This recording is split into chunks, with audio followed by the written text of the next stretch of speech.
Getting asylum in Europe is about to get harder after the European Parliament just gave EU countries more freedoms to reject asylum applications. I'm in Strasbourg, where lawmakers adopted 2 measures meant to reduce the number of people coming to Europe without being granted permission. The first is a list of so-called safe countries of origin. As the name implies, these are countries considered to be safe. This measure allows an EU government to quickly dismiss the asylum application of a person coming from one of these countries, even without fully examining the merits of the case.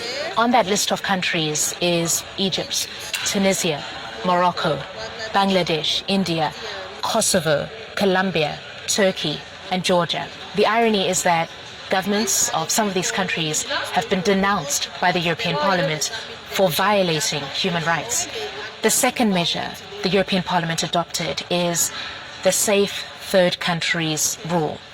This allows the authorities to send both failed and hopeful asylum seekers to another country, for example, in Africa or the Western Balkans. The key thing here is the connection criteria is no longer mandatory, meaning that an asylum seeker can be sent to a country they've never been to, so long as that country is deemed capable of offering effective protection.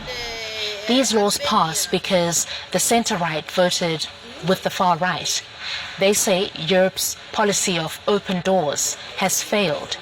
But an MEP who voted against them told me the laws just passed effectively take away the right to asylum in the EU. It's a shame that we are renouncing to our obligations of protecting human beings that are coming to Europe to ask for help, to seek protection. The lesson we should learn from ICE is the usual lesson about fundamental rights. When you take fundamental rights away from someone, then everyone else is in danger.